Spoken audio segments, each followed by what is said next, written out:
बोलो भक्त वत्सल भगवान की।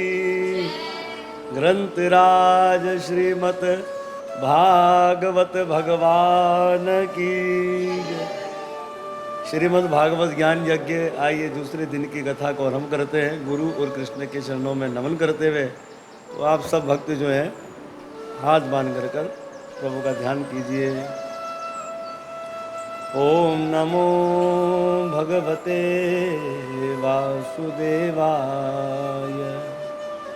ओम अज्ञानतिमिरणदस्य ज्ञानञ्जनाशलाकया चक्षुरुमिलितं येन तस्मै श्रीगुरुवे नमः। कृष्णाय वासुदेवाय देवकीनन्दनाय च नन्दगोपकुमाराय गोविन्दाय नमो नमः। हे कृष्णा करुणा सिन्धु दीनबन्धु जगत्पते गोपेश्वर गोपीकान्ता श्री राधा कांता नमोस्तुते। तप्त कांचनम गौरंगे राधे वृंदावनेश्वरी वृषभानुसुता देवनी प्रणमामि हरिप्रिया। वंचाकल्पतरुभ्यश्च कृपा सिन्धुभ्यश्च पतितनाम पावने भयो वैष्णवयो नमो नमः। नारायणं नमस्कृत्य नरं चैव नरोत्तमं देवी सरस्वती व्यासं तत्त्वजयनं मुद्रियते। जयो श्रीकृष्ण चैतन्य प्रभु नित्यानंदा श्री अद्वैतम गदाधार श्रीवासाति गौर भक्तवृंदा। हरे कृष्णा कृष्णा कृष्णा हरे हरे हरे राम राम राम हरे हरे। बोलो भक्त वत्सल भगवान की जय। वैष्णवों का परम धर्म श्रीमद् भागवत। भागवत को रोज़ाना पढ़ने से, रोज़ाना सुनने से तमाम मादी ख्वाहिश दूर होते हैं। वो भगवान जिनकी तारीफ उत्तम श्लोकों से होती है वे हमारे हृदय में विराजमान हो जाते हैं। कृष्ण जिनका नाम, गोकुल जिनका धाम, ऐसे श्री भगवान को बारंबार प्रणाम। आइए पहले स्कंद में प्रवेश करते हैं। श्रीमद् भागवत कथा को आरंभ करने से पहले भगवान वेदव्यास जी ने 3 श्लोक में मंगलाचरण किया। पहले श्लोक में भगवान वेदव्यास जी अपने इष्ट देव को नमस्कार करते हैं। दूसरे श्लोक में वस्तु निर्देश क्या हमको कहना चाहते हैं वे बताते हैं, और तीसरे श्लोक में सबको आशीर्वाद देते हैं। तो आइए प्रथम स्कंद प्रथम अध्याय प्रथम श्लोक में प्रवेश करते हैं। जन्मादस्य यतुन्वयादितरतस्य चार्तेक्ष सुभिज्ञ सोराट तेने ब्रह्मरिधाय आदिकवये मुह्यन्ति यत सूरया। तेजो वारिमृदं यथा विनिमयो यत्र त्रिसर्गो मृषा धाम्ना स्वेन सदा निरस्तकुहकं सत्यं परम धीमहि। भगवान वेदव्यास जी जिनका ध्यान करते जो जन्म और मरण से रहित है, जिनकी इच्छा से संसार पैदा होता है, पलता है और विनाश हो जाता है, उन्हें भगवान वेदव्यास जी नमस्कार करते हैं। दुनिया में सबसे पहले पैदा होने वाले जीव हैं ब्रह्मा, और उन्हीं ब्रह्मा जी को भगवान ने वेद का ज्ञान दिया। उन्हीं भगवान की माया से बड़े बड़े ऋषि देवता मोहित हो जाते हैं। कैसे मोहित हो जाते हैं? जैसे अग्नि में जल और जल में थल। अब अग्नि में जल का उदाहरण ये है कि जो ज्वालामुखी होता है लावा, जब ये लावा बहता आता है तो देखने वाला कहता है देखो पानी बहता आ रहेगा, और वो पानी नहीं होता, वो क्या होता है? अग्नि होती है। इसी तरह से भगवान की माया ऐसी है, दिखने में क्या होती है जल और होती क्या अग्नि, दिखने में क्या होती है जल, होता है क्या थल। अब जैसे धूप में, रेगिस्तान में जब रेत चमकती है धूप में, तो जो प्यासा हिरण जो होता है वो सोचता है वह पानी पड़ाएगा, तो वो चमकती हुई रेत को पानी समझता है, पर दौड़ लगाता रहता, पानी नहीं मिलता। जैसे कि अगर हम अपना उदाहरण देते हैं, हमारे समाज में जैसे धूप में सड़क चमकती है, तो हम सड़क चमकती सड़क को देखते हम सोचते देखो पानी पड़ाएगा, पर पानी नहीं होती। यही भगवान की माया, दिखने में क्या होती क्या है क्या। और उन्हीं मायापति को भगवान वेदव्यास जी नमस्कार करते हैं, क्योंकि वो कौन है, वो परम सत्य है। तो यहाँ पर जो है भगवान वेदव्यास जी ने परम सत्य कहकर भगवान को नमस्कार किया, नाम नहीं लिया। किसका ध्यान कर रहे हैं?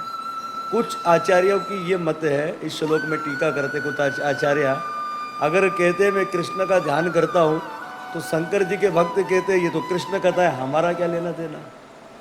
और अगर कहते कि राम जी का ध्यान करता हूँ तो दुर्गा भवानी के भक्त कहते ये तो राम कथा, हमारा इससे क्या लेना देना। तो किसी में कोई भेदभाव ना आए, इसलिए वेदव्यास जी ने इस श्लोक में कह दिया कि मैं तो परम सत्य का ध्यान करता हूँ। सत्य परम धीमहि, तो सत्य ही राम है, सत्य ही नारायण है, सत्यम शिवम सुंदर। जो सत्य है मैं उन्हें नमस्कार करता हूँ, और जो असत्य है उसे मैं पूछता भी नहीं। तो बड़ा सुंदर इस श्लोक में वेदव्यास जी अपने इष्ट देव को नमस्कार करते हैं। यहाँ पर हमारे आचार्य मत देते हैं, वो बताते हैं कि किसका ध्यान कर रहे हैं, क्योंकि वेदव्यास जी ने तो कह दिया परम सत्य का ध्यान कर रहा हूँ। तो हमारे आचार्य हो गए, जैसे शिला प्रभुपाद जी महाराज जी बताते हैं, प्रभुपाद जी महाराज जी कहते हैं कि जिनका ध्यान कर रहे परम सत्य वो कौन है, भगवान कृष्ण है। तो उन्होंने फिर कई टीकाएं पुराणों की दी, जैसे पद्म पुराण की टीका दी। पद्म पुराण में भगवान के हजारों नाम का वर्णन दिया गया है, पर कृष्ण नाम को परिपूर्ण बताएगा। कर्षति आकर्षति इति कृष्ण पुरकशिश आनंद। इसी तरह से हमारा उपनिषद है जिसका नाम है साम वेदो उपनिषद। साम वेदो उपनिषद के अंदर भी भगवान श्री कृष्ण को परिपूर्ण बताया गया है। इसी प्रकार से जीव गोस्वामी जी कहते हैं, जीव गोस्वामी जी कहते हैं कि श्री कृष्ण परम सत्य हैं, और यही बात श्रीधर स्वामी पाद जी भी कहते हैं। सत्यम सच्चिदानंद रूपम श्री कृष्णम परम परमेश्वरम धीमहि ध्यायेयम। जिनका वेदव्यास जी ध्यान कर रहे हैं वो भगवान श्री कृष्ण है। यही बात श्रीमद् भागवत महापुराण के 10वें स्कंद के 2 अध्याय के श्लोक संख्या 26 में भी लिखी है। जब भगवान कंस के कारागर में आए, देवकी के गर्भ में आए, तो उस समय देवताओं ने आकर स्तुति की भगवान की, जिस स्तुति को कहा जाता है गर्भ स्तुति। कौन सी स्तुति? गर्भ स्तुति। तो वहां पर देवताओं ने यही कहा, सत्य व्रतम सत्य परम त्रिसत्यम सतस्य योनि निहितम च सत्यम सत्य सया सत्या अमृतम सत्य नेत्रम सत्य आत्माकम त्वाम शरणम प्रपन्नः। तो सत्य सत्य की अगर जिनकी स्तुति करी वो कौन है? भगवान श्री कृष्ण ही परम सत्य है। और हम सब भाग्यशाली हैं। हम भाग्यशाली, हमारी गिनती भाग्यहीनों में नहीं होती, हमारी गिनती जो होती है भाग्यशाली में होती है। क्यों भाग्यशाली में होती है? कि हम धन दौलत से अपने आप को भाग्यशाली नहीं बता रहे, हम कीमती खजाना श्री कृष्ण कथा को श्रवण कर रहे हैं और सुन रहे हैं और कह रहे हैं, इसलिए हम बहुत भाग्यशाली है। जैसे चुनाव में हम अपने नेता को चुनते हैं, इस तरह भगवान भी अपनी कथा सुनने वाले को और सुनाने वाले को चुनते हैं। इसलिए हम कौन है? हम बड़े भाग्यशाली है। हम सब कृष्ण कथा को सुनते हैं या सुन रहे हैं। भगवान श्री कृष्ण परिपूर्ण है। विष्णु स्मृति में लिखा है कि जो लोग श्री कृष्ण की निंदा करते हैं, बोले उन्हें श्री कृष्ण कथा से दूर कर देना चाहिए, उनके पूजन से दूर कर देना चाहिए, उनका मुंह भी नहीं देखना चाहिए। और अगर गलती से किसी ने उसका मुख देख भी लिया, विष्णु स्मृति में लिखा है, बोले तुरंत गंगा स्नान करना चाहिए। अब गंगा स्नान करने कहाँ जावे? वीज़ा मिले तो जावे गंगा स्नान करने के लिए। तो इस प्रकार से इतना बुरा बताया गया है जो भगवान श्री कृष्ण की निंदा करते हैं। तो हम तो भगवान की कृपा है कि हम तो उनकी कथा को श्रवण कर रहे हैं। यही बात महाभारत के वैष्णव कांड के अंदर भी आती है कि वहाँ पर बात बड़ी ध्यान देने वाली है। पहले तो भगवान श्री कृष्ण ने कहा कि जो शूद्र हो, क्या बता रहे, जो शूद्र हो, तो बात बड़ी ध्यान देने वाली है। बोले उनको पूजन से दूर रखा जाए, उनको किसी कार्य में ना लिया जाए, तो ऐसा कहने लगे। लेकिन भगवान ने किनके विषय में कहा? देखो, आप खुद विचार करें। बहुत से लोग बोलते रहे हमसे भेद किया जाता है, या ब्राह्मण हमसे भेद करते हैं। शूद्र तो सबरी मैया भी की थी नहीं थी, और भी कई भक्त आए। तो कहने का अर्थ ये है कि किसको ऐसा कहा जाता है। देखो, ये लोग मांस खाते हैं और धर्म की बड़ी बड़ी बातें करते, मदिरा पीकर धर्म की बातें करते हैं। और मेहनत बहुत बड़ा पद होता है। मेहनत तो हमने देखे मेहनत कैसे होते हैं। मेहनत की बहुत बड़ी दर्जी है, और मेहनत लेकर जो है सूद पर पैसा चला रहे हैं, मांस खा रहे हैं, ऐसा कैसे, कितने नियमों का पालन नहीं कर रहे, उसे गिरा हुआ इंसान कहा जाता है। तो यही बात भगवान श्री कृष्ण जो है महाभारत के वैष्णव कांड के अंदर युधिष्ठिर महाराज जी को समझाते हैं।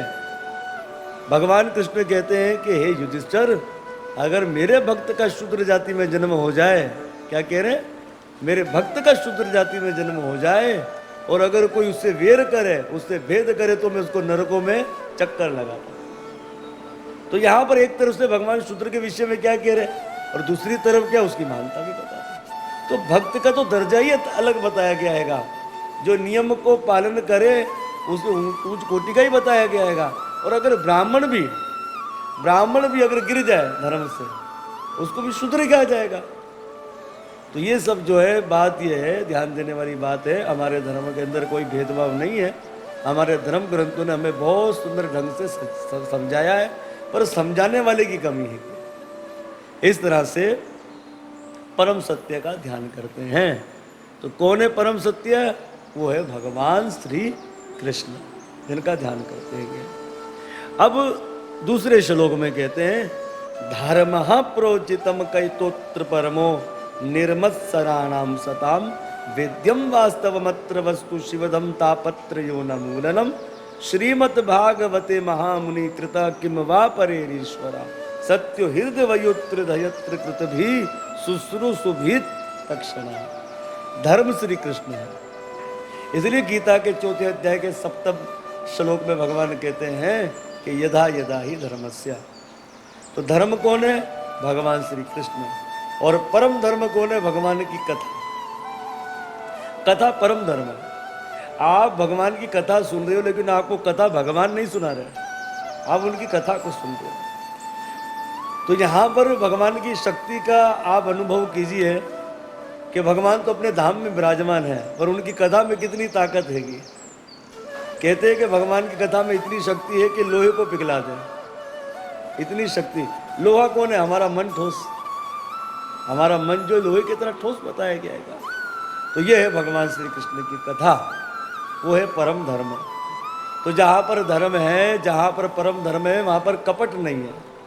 अब कपट क्या है? जैसे कि बड़ी ध्यान देने वाली बात है, धर्म, अर्थ, काम और मोक्ष, ये अगर आप चारों कार्य लालच से करते हो तो उसको कहते हैं कपट। क्या कह दिया? कपट। अरे धर्म करेंगे क्या मिलेगा? स्वर्ग मिलेगा। अरे धर्म कार्य में भाग लगेंगे, हमारा कल्याण हो जाएगा। अरे पैसा धर्म कार्य में लगाएंगे, बढ़ जाएगा। अरे हमें मुक्ति मिल जाएगी। इसको कहते हैं लालच। तो जो कार्य लालच से किया जाए उसको कपट धर्म कहा गया है, और जो अपना कर्तव्य समझकर कार्य करना है उसको परम धर्म कहा गया है। अब गरुड़ पुराण के धर्म कांड में हम झांकते हैं तो गरुड़ पुराण के धर्म कांड के अंदर लिखा है कि हम 24 घंटे में 21,600 मरतबा सांस लेते हैं। तो जब हम 21,600 बार 24 घंटे में श्वास ले रहे हैं, तो जो भगवान हमें श्वास दे रहा है उनका भजन करना तो हमारा कर्तव्य है। इसलिए जो कार्य हम बगैर लालच के करें, अपना फर्ज समझकर करें, वो परम धर्म है। और जो कार्य हम अपने स्वार्थ के लिए करें उसे कपट रूपी धर्म बताया गया हैगा। यही बात हमें भगवान वेदव्यास जी इस श्लोक के माध्यम से बता रहे हैं। श्रीमद् भागवत जो है 3 प्रकार के तापों को नाश करता है। आदि देविक, आदि भौतिक, आदि आध्यात्मिक, ये तीन ताप हमें सताते रहते हैं। देवताओं के द्वारा हमें कष्ट